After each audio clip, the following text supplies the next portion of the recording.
The expiry date was already over and it needed to be renewed. May I send the new drug and new diabetic equipment to your residence? New one or the old one? What do you mean? New flat or old flat? Sir, your real estate broker informed the purchase details of the new flat to your bank and also the fact that you are planning to shift. I don't know if you have shifted, sir. Hold on, Rohit. This is the damn limit. I will complain to the police. Either expect a call from them or a notice.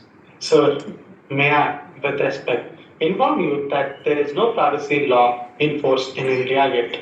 A data protection law has been passed by the parliament recently but has not brought into force. Police, therefore, cannot act for the breach of data.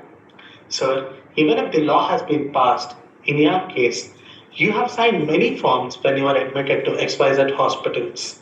One of which says that you consent to furnishing health data and other concerned data on your own volition unconditionally for such use as the hospital deems fit. May I organize reaching the new drug and new equipment to your home? I am at your service, sir. Disgusting. Dad, do you know what happened in school today? What happened? They said that they don't accept your signature because it doesn't match with Aadhaar card. What do you say? My signature on your progress report does Does it not match match with my Aadhaar card. Yeah. So that's the conversation which I listened to. And the first is good, trust. Here I am making this way. The literate citizens will be the value policy. So you're all literate, well educated, so you value policy.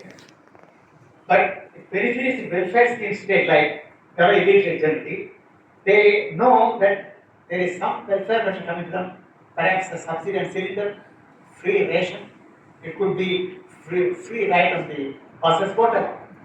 Parallel further identification. So they know this privacy right, even though they are not aware of what it is, they are welcome the privacy, even if you take data from them, they are willing to give data.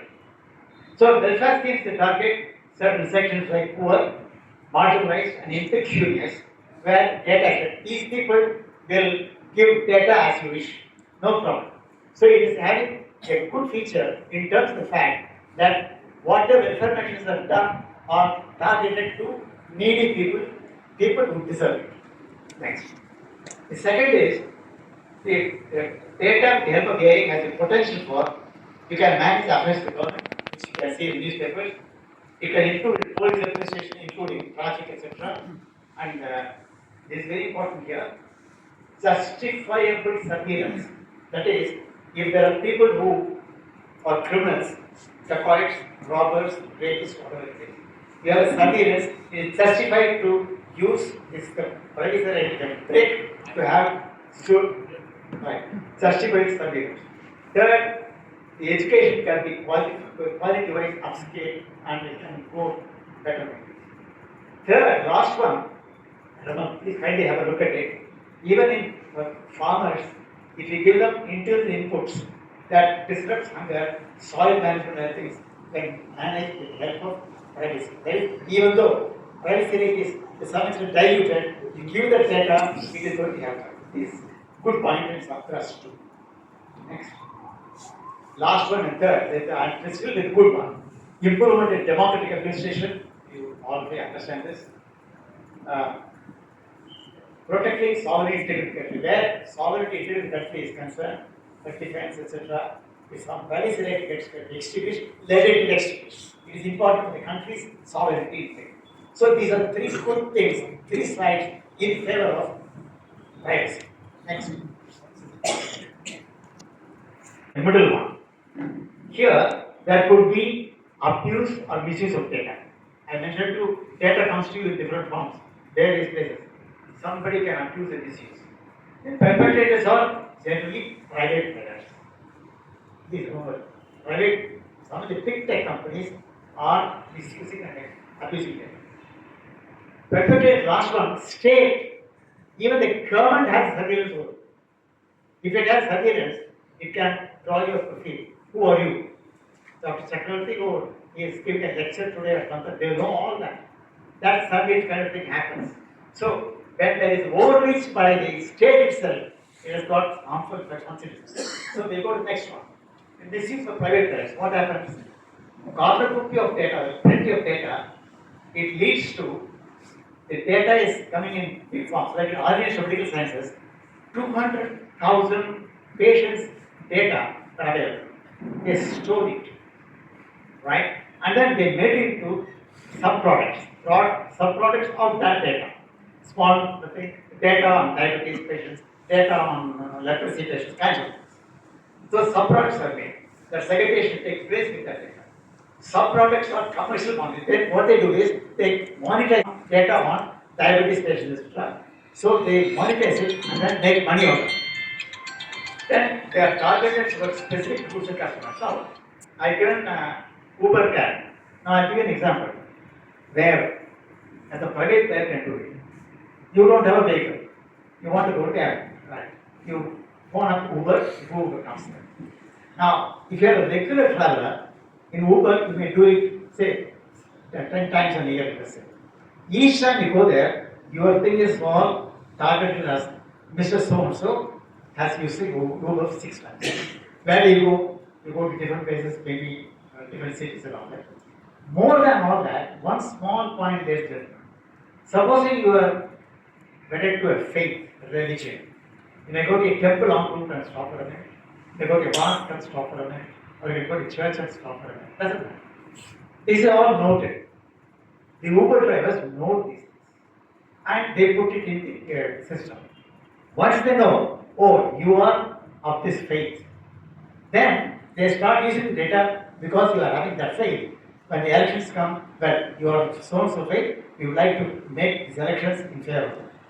All these things, you travel in an Uber car, you are ultimately a victim of that. That's what I call Uber car. There are so many other things, but I don't want to see the case of the 18 case studies I made in the book. You can go back, you can have a look at it. I don't want to spend my time on that.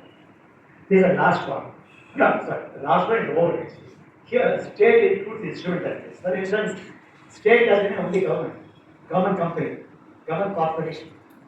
You take them, even the registered government body, all these are instrumentalities. Even they also misuse the data. Misuse of state occurs if its intent is not ethical or if it crosses the Lakshman Rekha of legitimate and proper administration. If they don't observe, they won't restrain, and they cross the Lakshman Rekha, cross ethics, then you have a misuse. This can be harmful to citizens and violate the moral standards. So, Electoral Bond's case, they said there is privacy for the person who donates, right? The person who receives, again, confidential is the privacy. What is court said? Court did not shut down the electoral bonds on these cases. The voter that you are, then you go to the booth and vote, and if you don't know who has given the money to who, to which party, you are not fully informed when you go and vote. That is where the Supreme Court said the individual voter has an obligation to know who is there, and then the privacy right not go beyond the point. That's why it's okay. So the electoral bonds case is a very important case where overreach is state, and there's electoral bonds presumably pay some money. Ultimately, it is known to the party which receives it. So they have a big pro quo. They will give something in return, which you don't even know why it's happened, how it's happened.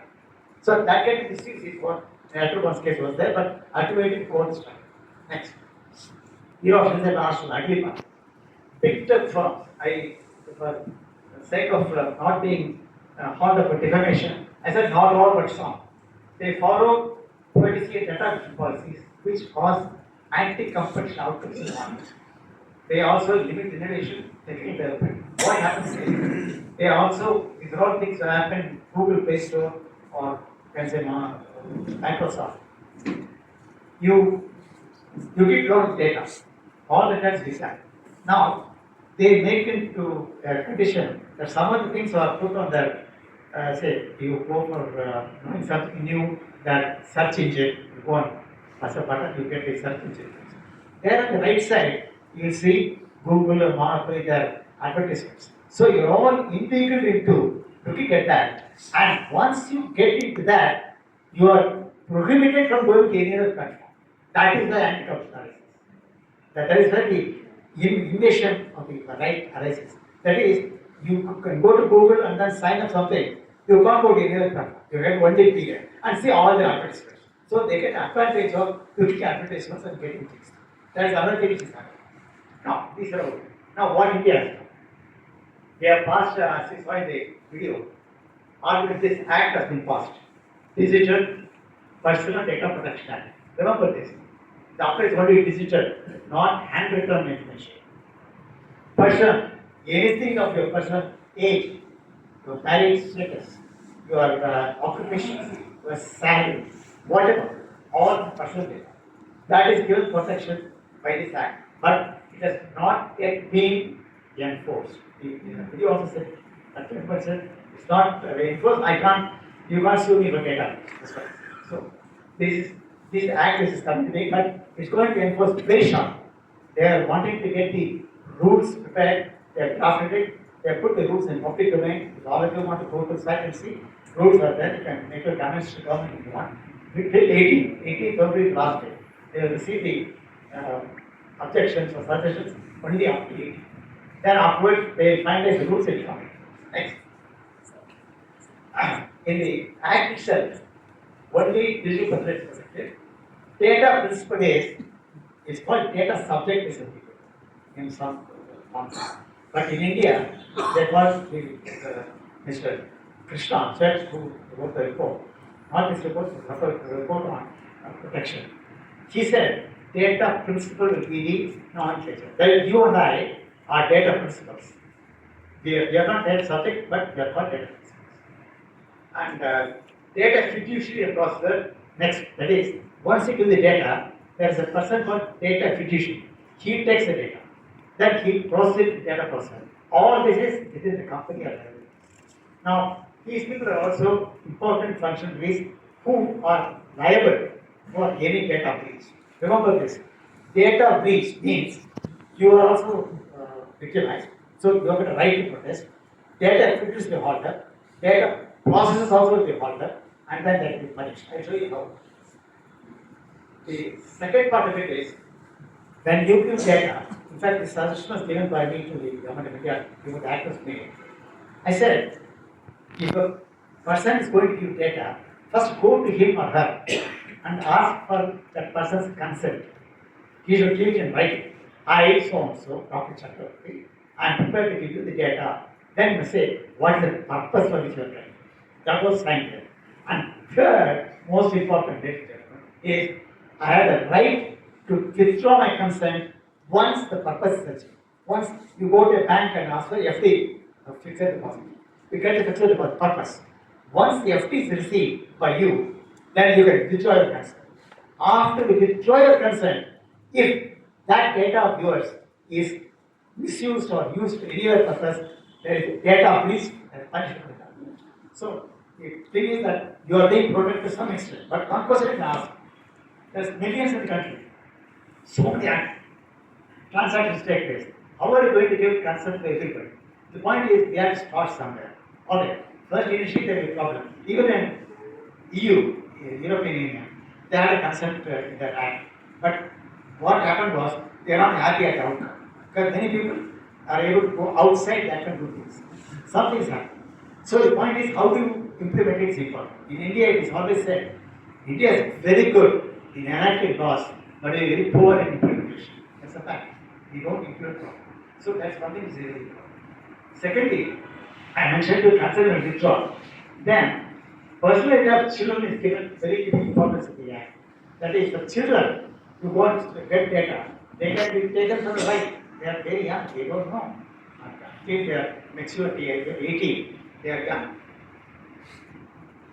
There is a data protection board which is going to examine your complaints on data breach, and that will come later in the act. But I don't want to go into details. But this is a kind of a body regulator who will take care of your interest. Once you have data breach and make complaint, Data Protection Board will give its finding and punish those people who have caused the breach.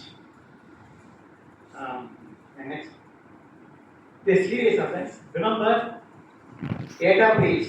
It is not the data that is exploited. You are being exploited. Remember that. That's the major difference.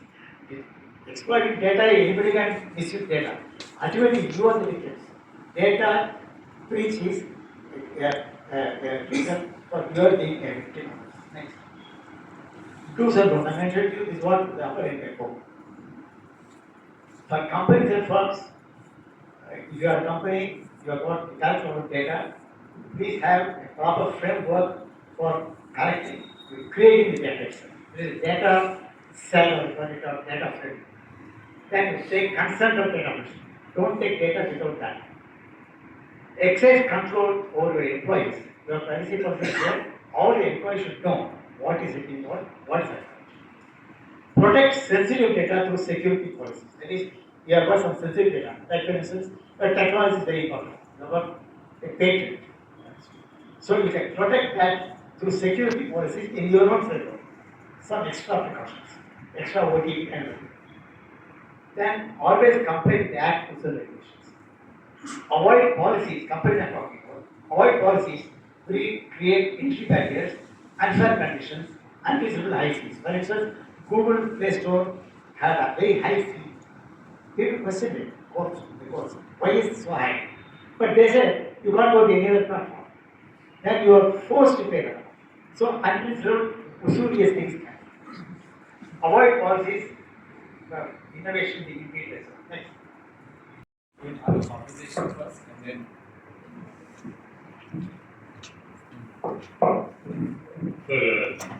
First, thank you. The wonderful presentation of what I thought was first a complex subject and an emerging one. Not many people who have done so much work on this problem as you have done, and I was thankful to you for allowing me to share my thoughts. Thank you very much. Now, first thing I would like to ask you is an interesting word which you mentioned in your book, data police, as against monopoly.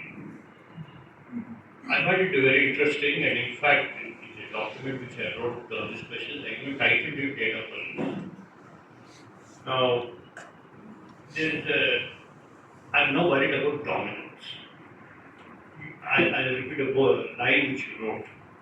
Data police, it is almost impossible to reduce the hold of Google, Amazon, Apple and Facebook in the world of data. So my question to you is, if the dominance is complete, how do you see their future in the next 30, 40 years? And in that world of dominance, does India figure at all?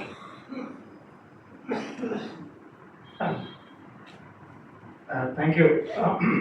The basic point is data police is an expression which I will not say I find it. Actually, I read one piece of an article where those people who are essentially collecting data apart from manufacturing cells or whatever, they are data police. That is, they are all like monopolies, they are data police. That's what I suggested them. But the basic point here is what he has asked is a question where is a word of dominance. Now, I mentioned it just now. Dominance today is on, but abuse dominance is bad. So here, who are those people who are likely to be punished? Only those who abuse their dominance, not who are dominant. Merely because they're dominant doesn't make anything. But if you abuse the dominance, yes, you will be punished. Here, dominance is described. I'm sorry to get into small details here. There is a section 4 of the Competition Act, not Companies Act, Competition Act, which says dominance is where a company is able to function and act irrespective of the competitive forces in the market. There are 5 competitors. He is, let us say, a dominant player. He can act no matter what the other four do. He has got the complete Dominance is not determined on the basis of market share. No, there's only one factor. No, so many other factors are there. But if that company is able to act irrespective of the competitive forces, then he's a dominant person. If that dominance abuses, he is punishable, is what the act says. Now, the tribunals in India, like the Competition Commission in India, earlier MRTP Commission, I was a member thereof, and courts, high courts, and supreme courts, they have all given interpretation of what is abuse of dominance and how they should be taken to task. So here, if you mention Google, Amazon, Apple, etc., Facebook, and so on, some of them are dominant, but per se they are not acting against law. But if they start abusing the dominance, they give me an example where Google completely forbids you from going any other platform, then it is anti-competition, where you can take action under the Competition Act.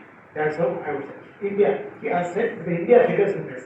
India figures in the sense, if Google, United States, has presence in India and their units here functioning, then they are also a part of Indian, they are susceptible to Indian law. In Indian law, in Competition Act, dominance, abuse dominance is punishable. So if this Google has done somewhere there, and the effect is on us, the effect stopped. If it is there, then they can punish in India as Indian law. So India does not figure, it does figure, but indirect way, but effectively. This book that during the implementation of the welfare measures for certain sections of society, imposition of limitations of privacy rights may satisfy the test of justification, but the right itself cannot be distinguished or compromised. My question is, if the right is, as you argue in the presentation, that privacy right is a fundamental right, then can we say that the test of proportionality should not be applied? I assume that fundamental rights are absolute rights, so they cannot be a relative right. How valid is my argument? Fundamental right, privacy right is a fundamental right, is what the Supreme Court has ordained. It's an obiter dictum. Privacy right, as I mentioned to you, stressed emphatically, it is a fundamental right for all. But the court has also added the right is not absolute. Even fundamental rights are not absolute because where there is a need public interest to dilute the fundamental right, they can do it. For instance, the road, you can't say going on the left is an order. You can, I want to go on the right, you can't say. So in the interest of public interest, they can always make a condition or a qualification. So fundamentally it's not absolute, it is only in terms of right which you possess. But where public interest is involved, sometimes it can be diluted. Here, I would like to mention about the three-test syndrome. That is, any right, whether it is absolute or not, it is on or not, have to be tested on three parameters. One, legality. It should be absolutely legal, lawful. Two, it should meet the needs of the people. You want to say, go on the left, it's the needs of the people. So, need is there. Third is what Mr. Vikram said, proportionality. That is, you should not impose a condition on the right. This is excessive. For instance, if you have to have only a certain limit of that right, keep the limit. Don't go beyond. If you go beyond that limit, then you are overreaching the right. So the limits can be fixed by public interest in terms of what society wants. On the issue of citizens' right in surveillance, you argue that it is a cause of worry for citizens as to whether certain vital data relating to personal information would be disclosed to outsiders or interested parties. How reasonable are the punishments, and I think they are very meager in proportion to the consequences of the crime, especially in the case of surveillance, and also the complex judicial process makes it worse. I'm saying it in the context of what happened in Pegasus software. In the Pegasus software, it's a software sold by the Israeli company, and it is supposed to be sold only to government-sponsored agencies. Pegasus was installed in India with targeted individuals, and was obviously abused by the state. Considerable damage has been done by the state to the privacy of the individuals. And the reaction of the state, frankly, to the Supreme Court was in sealed covers. How can we punish the state for doing this? Where is the accountability? He has got me in the wrong foot here. But anyway, I can answer this. There is a provision in the Digital Protection Act, 33(1) or something. It has got a schedule of what punishments are inflictable on persons who cause data breach. Now,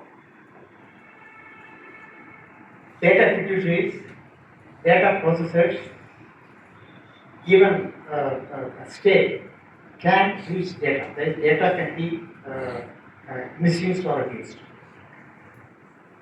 The Act says any person, I tell you what a person is, any person who causes data breach can be punished. That's there in the Act. When I say person, what is person? Person is defined in the Act. It's got a long list. Includes the state. State is also a person. So if the state breaches data, it is punishment there. Now, whether what Vikram asked is whether courts can pass an order punishing the state. How do you punish the state? I suppose if there is a violation of a law by a state in any other matter, not only data protection, these courts intervene. They say you should not act like this. If you have done something wrong to somebody, compensating, all that happens. So here, the punishment of the state can be in terms of these things. It may not go to the extent of, all right, this government will remove. It won't say that. But in relation to what the breach content is, they can punish the state by saying you compensate the damages which is inflicted on the victim, or you can say this particular thing has caused widespread problems somewhere, reason will come, we have to take it. All that is possible. So it is not that it is not, the punishment is ranges between 50 crores and 250 crores. That's 6-7 items.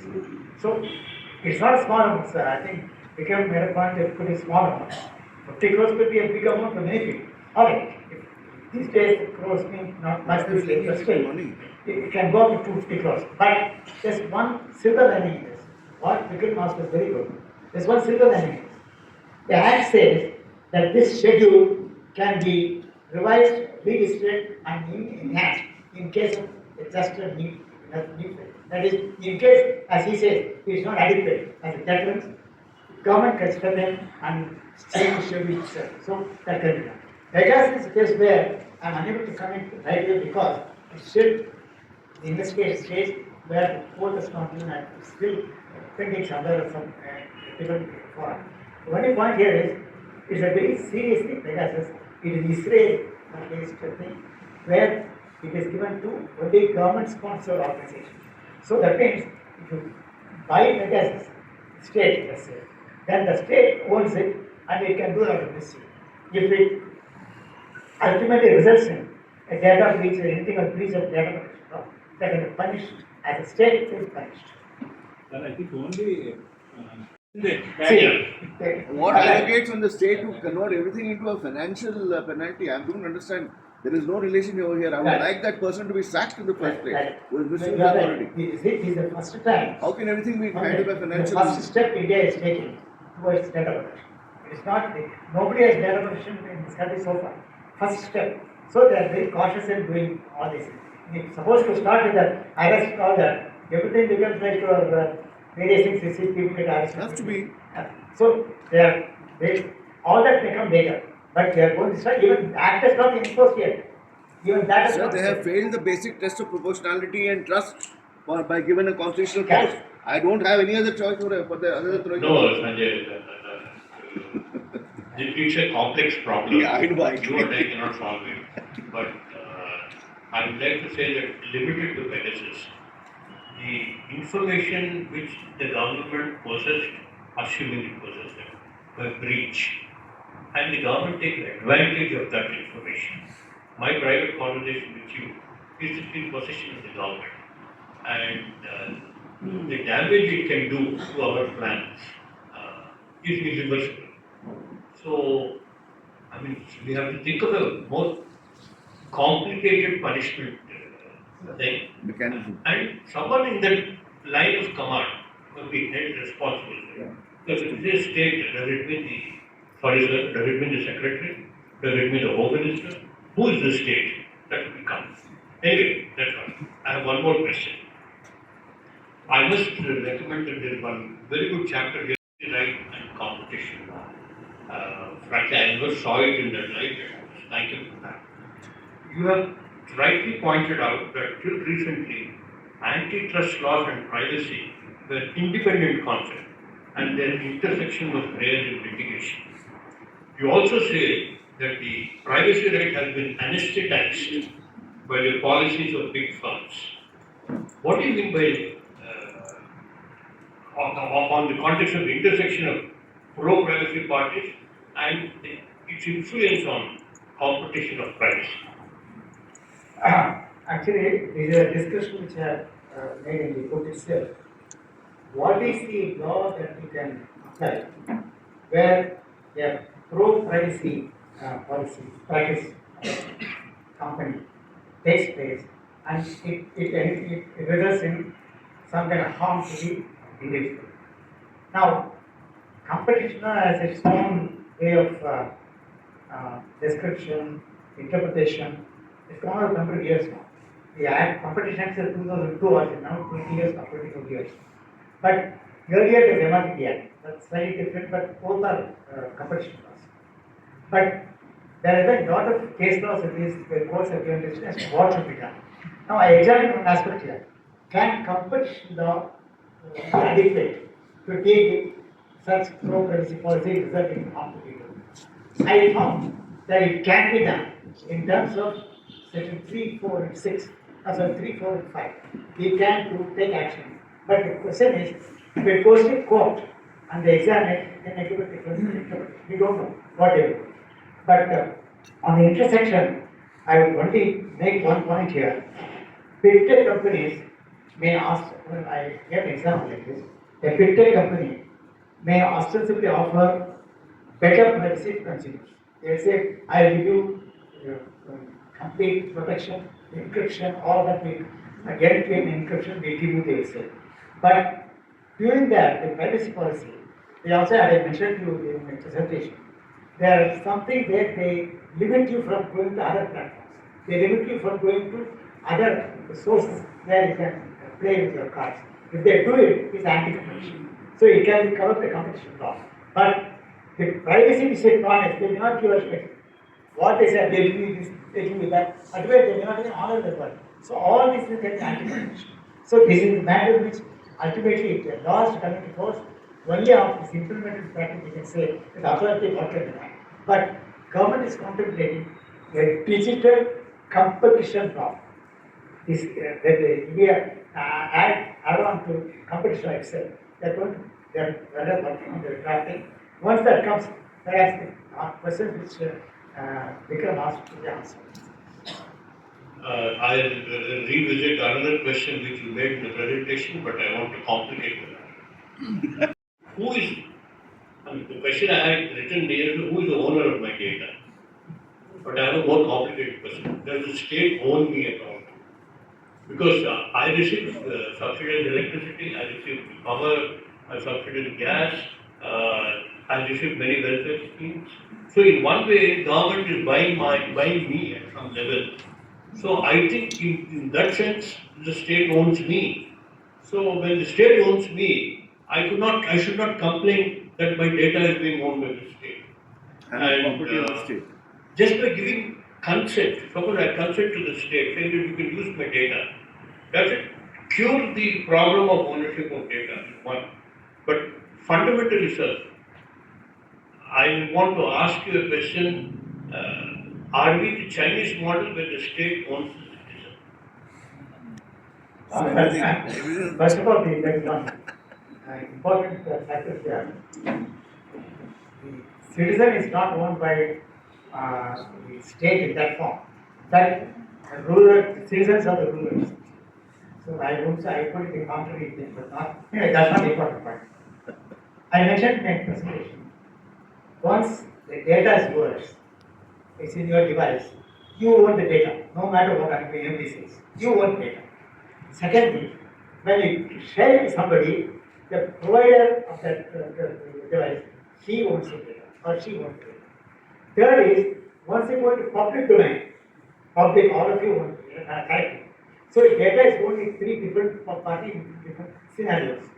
But nothing is can be said about once the data is given to you. You are given it to ownership. No, you still own the data, no matter what the is. You own the data. You can go on breach of data only on that ground. That you own the data, there's a breach and harm. That's how I do it. From the present situation, that's the reading of the law. But let us see how it shapes. The law has to go down, and only we can say various nuances.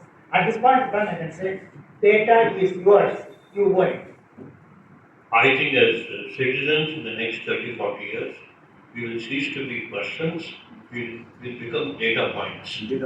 Once you become data points, transferring data without my consent is like selling my soul, trying to complicate matters. So I'm so less. Well, the other issue I have is that acts at the end of the journey, but I will limit myself to the dilution of the aspect of transparency. There's an amendment to the section 8(1)J, which makes a huge concession by exempting all personal information from disclosure under the RTA Act. The RTA Act is something where data can be shared, and then it makes a concession saying that personal information are private disclosure. Don't you think this is a backward step in building democracy?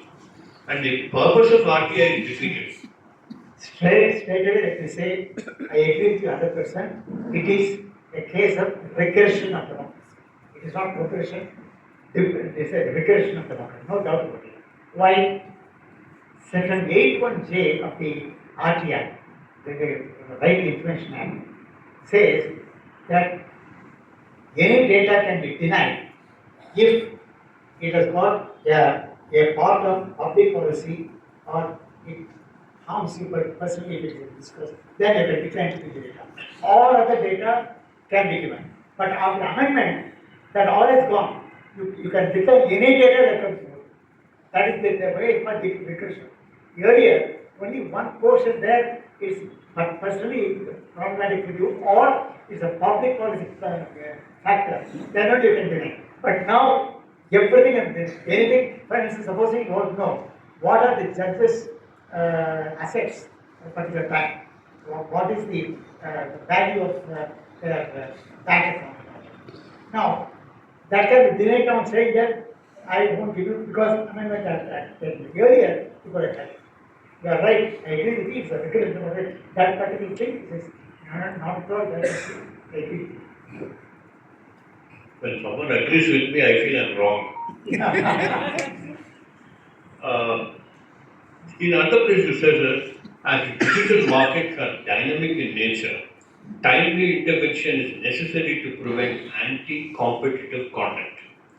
Now we are in the world of AI, and we are in the world of high-speed computing, quantum computing on a regular basis, in my opinion, only 20 years away.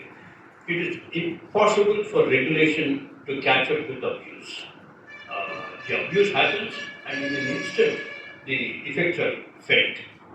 And how do you prevent anti-competitive conduct in that speed? And it looks like this is going to be extensively worked with big companies. A digital competition law, as you may say, to enable the regulation of large digital companies will also punish them for being big.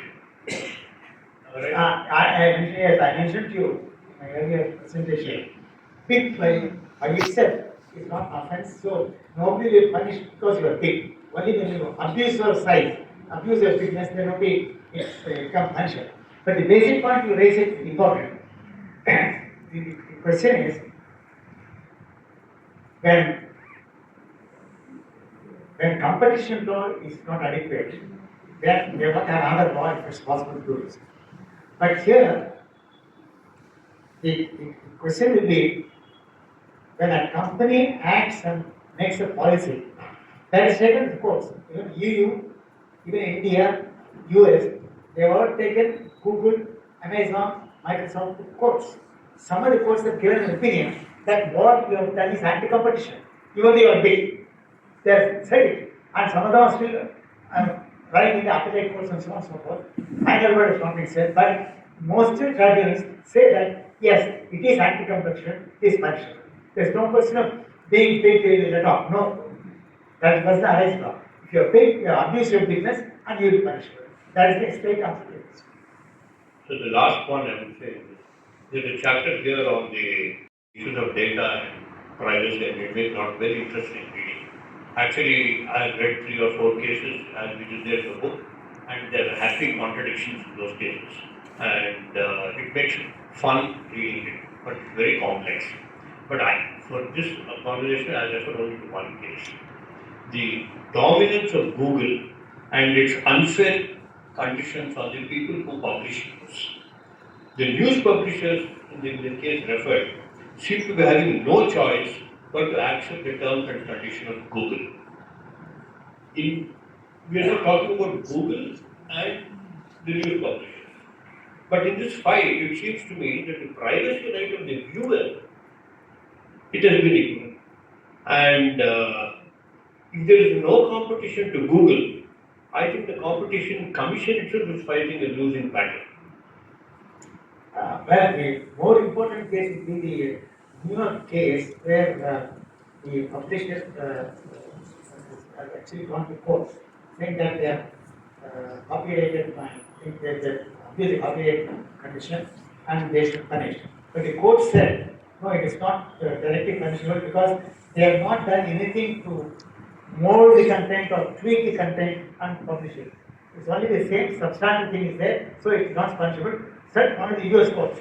But Indian courts still have not given decision on this, still pending. So I'm not able to give a view as to what the courts will say. But one thing I can say, that in case copyright is violated and they have created the entry to barrier the entry for others or platform, yes, it is punishable according to what I understand the new law. But it has to be seen how it's going to work, because no case law is there today as of now, as of India's case. Well, I think this can go on. As you can see, this is an important driver on this law, and I managed to ask you a few questions. But I think that the time has come when we have to decide for ourselves what we are likely to be in the next 20 years. And I repeat what I said. I think the way we are being dealt with, it will be inhuman or subhuman to be more accurate, and we will become data points. And that is my worry. Thank you. And if there are any questions, I'm open to Prospectively, or it's going to be, prospectively only applicable? Because, next 3-6 months or whatever, right? So, what happens the last 20 years? It's either the banks, Amazon, Google, all social media websites, financial institutions that have taken knowledge and bought cars, vehicles, homes. There is so much data in there. So, the right to withdraw consent, which you mentioned, is that applicable prospectively? So, whatever we've signed up for the last 20 years, ever since the advent of internet, we can go and unsign them. Or is it only applicable prospectively that from today, whatever data that you sign up for, only for that you can have the right to withdraw consent? In fact, the ministry himself had carried perspective. That's what he said. But then, one thing which you could also notice that the law itself, it says, one second, one small sentence is there. These rules, or the digital personal protection rules, this will be effective from a later date except groups 3 to 15. And the 3 to 15, 22 are immediately applicable. There's nothing called retrospective effect. Some of them will come later, but some of them will be immediate as soon as this goes into notification. It's applicable for that day. What happened 20 years back, as Sridhar Sampath was saying, will not be covered by this. What is done is done. And anything in future only you can protect. But the data which I given earlier was without consent. So it's all voluntarily given at that time. You can't punish them on that basis. There's no question of withdrawal of consent because no consent is required here. So that all that will be retrospective, so nothing will happen. So you have to change I the will bring to your attention one case of a very large stockbroking firm. They took the informed consent of the various shareholders, saying that the firm can, without, the shareholder consents hereby that their demat accounts can be pledged to a third party and for the firm to take loans. You can name the stockbroker. And- Already in public domain. One stockbroker whose name starts with K ends with Y. I have not told you that. Okay, so now I'm saying it in the context of law. law. Government of India said that though the consent has been obtained from the shareholder, actually these shares should be restored to the original shareholder. Banks have lent based on the consent. So the banks are saying, we believe that consented, we have lent money. So this is now the complication in that case. How do you get Government of India says shares should be restored to the shareholder. Banks are saying we believe the consent. Government of India is saying we refuse, we do not reject, we reject the consent given by the shareholder. But the consent has been given. So all I'm saying is that this giving consent is a very, very complicated subject, and so when next you- time you sign for various forms, when you apply for a loan, those 30 papers which you sign and which you sign in super speed, especially they're all blank. Remember, some of those forms say that they can enter your house to take your property. and dehumanize you and you're complaining. Hello. Data science, data mining, science, management, everything. Data management. As I mentioned about EU, I see a lot of people from India, especially Indians and a lot of youngster Asians who are working in EU. They handle huge amounts of data, and then they call themselves as expert in data science, data management, data mining, with very little knowledge. Since we had a very good talk and good exchange of views, can you get any of your words and your book points? Can they be introduced in these courses at school level and college level, degree levels? Because also there is a course on BTech in Why not? data science, data management. So I feel many of your points can be introduced in that school or college. But there are a lot of people working on this field without knowing what they're doing. And I'm afraid soon, Dr. Karthik will be known by my 8547 number. Or maybe Mr. Vikram will be known by 658 number. Or you, Dr. Chakravarthy, will know my number. It's definitely going to happen in the next few years. True. Well, Please take care of that. in a manner of speaking, inside the country, what happens to data, where is it stored? There is one particular provision in the Act, if I am not mistaken, it is section 16, which says the originally it is different, but the amended and would finalize the draft, they amended that section. You can transfer data to every country except those who they blacklist. Government of India blacklist. Suppose Government of India blacklist country XYZ.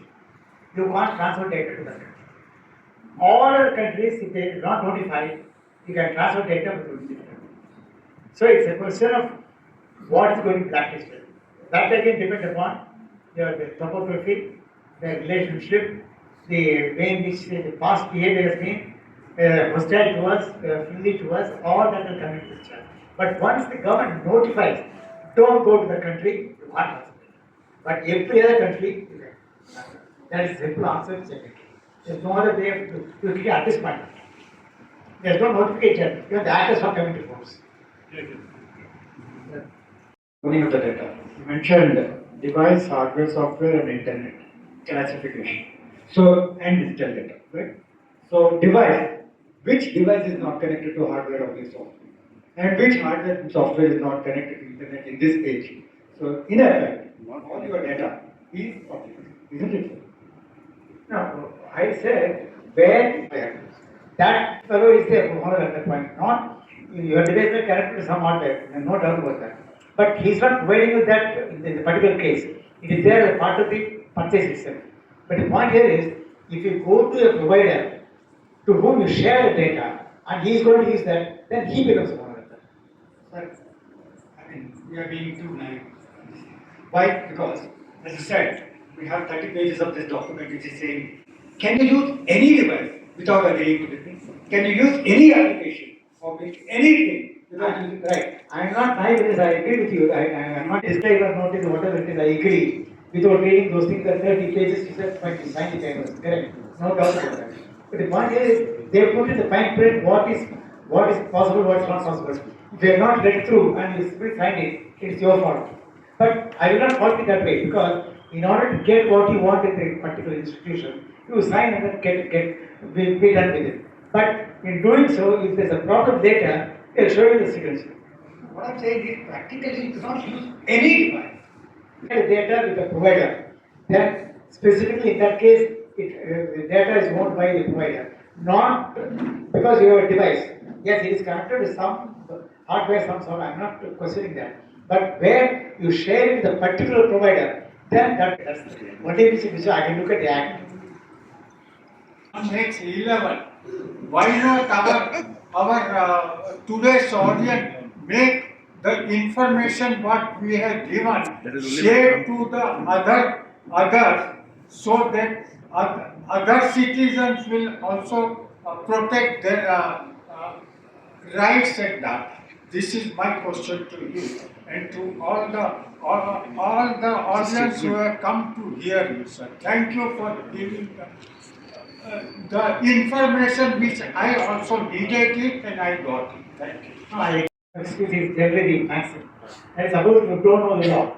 If you make a mistake, then nobody can protect you. But one here is many people don't read the laws as a fact. What is gazetted, what is the notification, who gets all those papers? You may not know it, but the legal maxim is that ignorance of law is no excuse. So every person has a responsibility, a specific thing to know about it, that one cannot live without it. So what do you do? You not know it. Sometimes related some kind of sensitive information. In the top level, I am saying, if those things are misused and the information might be selling in a quid pro quo basis or whatever it may be, and is there any kind of punishments are involved in the data protection? Yes, in fact, if you and there is a breach of the data, it is punishable. No, there's no doubt about it. So supposing somebody had used GST, I said, I reduce GST, you make money. That is absolutely. No. My question is not that.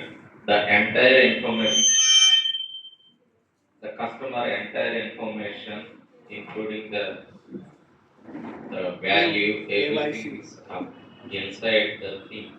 It will be transmitted to the opposite competitor.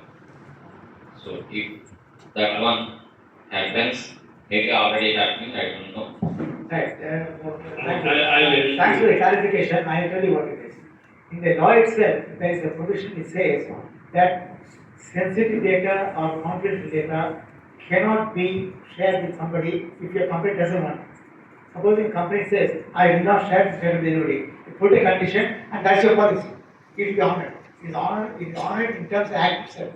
The act itself says you cannot force a compel a person to provide information. This is strictly confidential, irrelevant. No doubt about it. No, but I'll help you in my long experience in the income tax department. One thing which I respect the department for is the Department's protection of informers. There is absolute, I have not heard of a single case of department breaching the confidence it has between itself and the informer. That's There is not a single case, and we have to respect the department for that. So, to answer your question, the government has a system by which the information which it holds is privileged to itself and is not abused till date. There is another aspect to it. This response is limited to not knowing of the informer. But if the government itself abuses that information, then I don't have to tell you what's happening in this country. That's all it is. See, the data protection board is regulated here.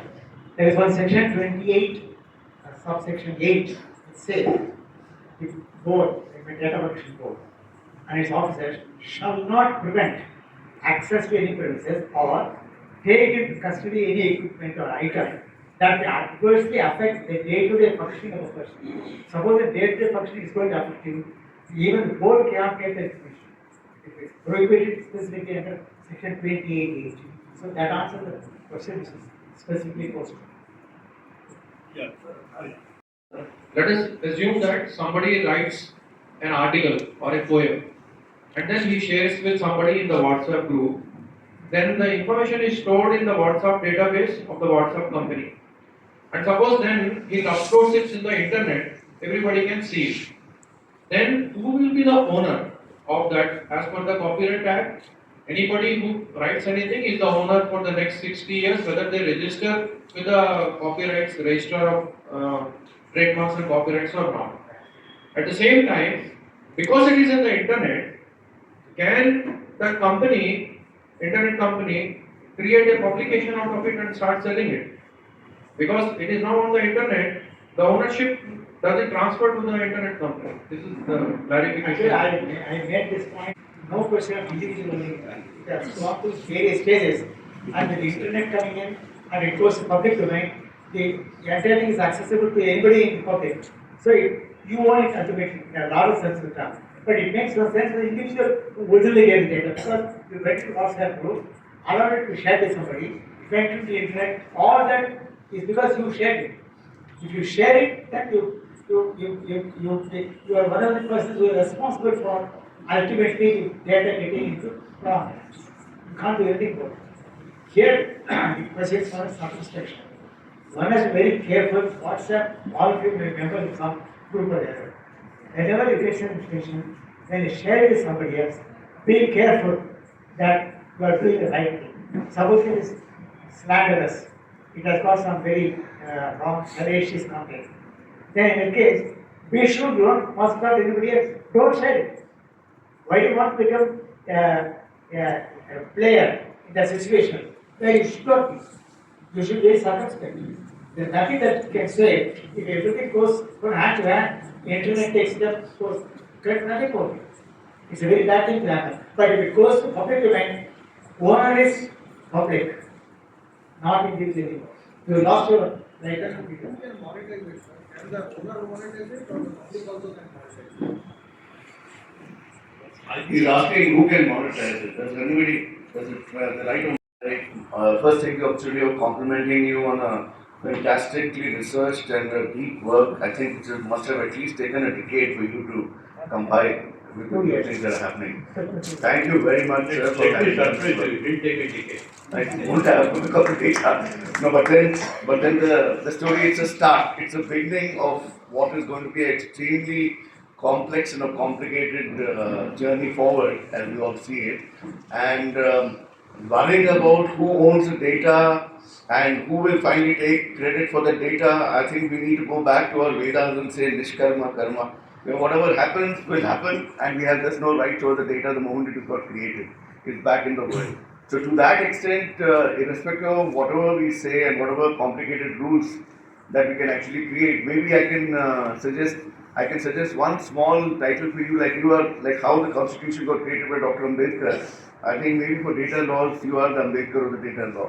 That is my preference. Thank you very much. And I really thank you for that. I may request Sanjay I think can match Dr. Chakravarthy's attendance record.